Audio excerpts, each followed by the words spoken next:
All right, here with Desiree Linden, the morning after her Boston Marathon triumph. First of all, how did it feel to wake up as Boston Marathon champion? It was awesome because last night when I was getting ready for bed, I was like, I hope this isn't a dream because then I'll have to run Boston tomorrow, and I hurt all over. So I hurt, but I'm so stoked that it's done, and I got this sweet medal on. Do you feel physically different than any other marathon you've run the day after? Not any different than a Boston. You know, I expect the quads to be sore, and I don't know if because I had a good day, I'm feeling good right now, but I think maybe because it was such a slow pace, I might recover a little quicker than expected. And you mentioned you went to bed, so you were able to sleep last night? A little bit, yeah. Was it what time? I want to say 1:32. Wow. Yeah, so. This is something you've obviously dreamed about for a long time, and I'm wondering, does the feeling of actually achieving it measure up to how you thought it would? Yeah, absolutely. Maybe it's exceeded how I had painted it. I don't even know if it's actually sunk in either, though. I think I'm going to go home, set down my bags, and take a deep breath and just like, kind of really understand what this means. Mm-hmm. And, you know, you've done obviously a ton of media obligations. Have you heard from anybody unexpected, anybody pop out that you didn't know was following you or following the race? The social media side, I just have put one outgoing, and I haven't even looked. So just getting through the next couple hours, and then maybe I'll dive into that and see if there's been awesome people saying awesome things. Yeah, your bio does still say you're chasing down a big W. We're working on that. So you might need to edit that, unless this doesn't well, this doesn't measure. This is the big one. Yeah, this is it. It'll get an update. Just a big check mark on that one. I'm wondering, what about the weather allowed you to adapt to it so well? We talked to Shalane afterwards, and she was theorizing on different reasons. You know, this type of runner would do well, this type of runner wouldn't do well. Was there anything particular in your preparation, or just something that you've noticed about yourself that would allow you to do well in weather that bad?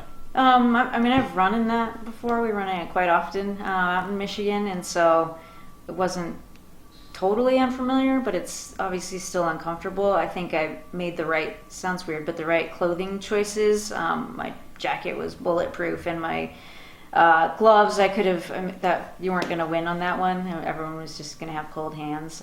So Brooks had the right gear for me 100%. And I think I just raced smart, knowing that that's what you need to do on the day, and made moves when I needed to, and obviously feeling like I might drop out early, and kind of doing different things and working for different reasons, all of a sudden made the miles just sort of tick off. So I don't know, as a whole, everything kind of stars aligning situation. Yeah. The issue with you potentially dropping out and then helping Shalane, that's gotten a lot of attention. I mean, at the time when you were doing that, what was your thought process at that point? Yeah, I mean, I had told her early on, I was like, I don't think it's my day. My body just doesn't feel right. I'm probably most likely going to step off at some point, so I'll help you if I can.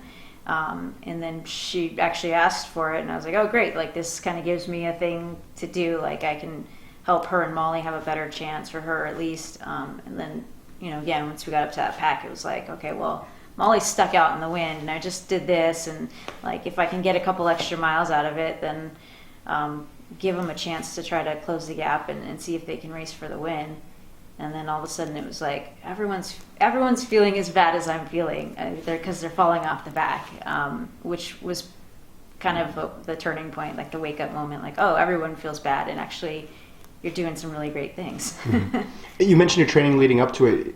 You did some a lot of it in California this time around, though, right? I was in Tempe for basically the early parts of the segment. I see John Ball at Maximum Mobility, and so just being down there for that was important. And then I came back and finished up in Michigan, so had the full range. Were you able to train with other people, or was it a lot of it solo this time? I did a lot with Reed Buchanan, and that was great. And then there's a bunch of groups down there. The Trues go down there.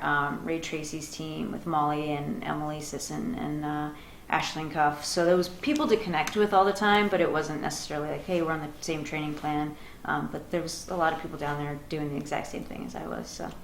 What did you think about the other Americans finishing? I mean, Sarah Sellers comes out of nowhere to get second place. I mean, is that just a testament to Boston being crazy, the weather being crazy, a combination of everything? Everything. I mean, I think that's why you keep plugging away, because you never know what's going on in front of you. It was really cool to cross the finish line and kind of see the results pour in, and it's just like American flag. Yeah, we just dominated that top 10. It was really neat to see. Thanks for your time, Desi. Yeah, you got it.